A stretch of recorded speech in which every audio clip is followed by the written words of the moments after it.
এই গরমও fresh ফলর juice বানাইয়া খাইবা আপনার নিজের গরো আর খাইলেও মন ঠান্ডা হয়ে যাব। কিলা বানাইবা পুরা ভিডিও দেখলে বুঝবা। প্রথমে আমি টসটসা যৌবনে বড়া আমরে কুচি কুচি করে খাটি লিলাম। টেস্টারে ব্যালেন্স করার লাগি এক টুকরা লেম্বু দিলাইলাম, 2টা মরিচ আর তুরা ধনিয়া পাতা দিলাইলাম স্পাইসি আর একটু গ্রান হওয়ার লাগি, দিলাইলাম পরিমাণ মতো একটু লবণ। যেহেতু যৌবনে বড়া টসটসা আম দি জুস বানাইলাম এর লাগি দিলাইলাম পরিমাণ মতো চিনি যাতে টেস্টটা ব্যালেন্স থাকে।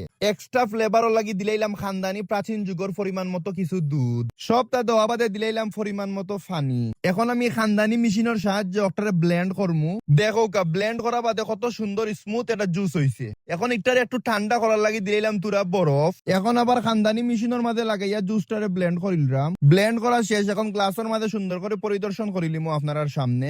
মাশাআল্লাহ খুব সুন্দর হইছে, গ্রানটাও খুব ভালো হইছে। মাইনচরে খাওয়াইবার আগে নিজে খাইয়া দেখি কিলো হইছে। আলহামদুলিল্লাহ আত্মা উত্তা ঠান্ডা হয়ে গেছে। হেও খাইয়া কর খুব ভালো হইছে ভাই, আমি আর সপকিয়া খাইতাম না, আমি তোমার অন্য সপ্তাহ দিমু, তুমি বানাইয়া দিবাই। তো আজকের ভিডিওটা যদি আপনার কাছে ভালো লাগে থাকে তাহলে অবশ্যই লাইক কমেন্ট শেয়ার করে যাইবা। আর যদি আপনারা অন্য কোনো রেসিপি আমার কাছে জানতে চান তাহলে কমেন্টও জানাইয়া যাইবা।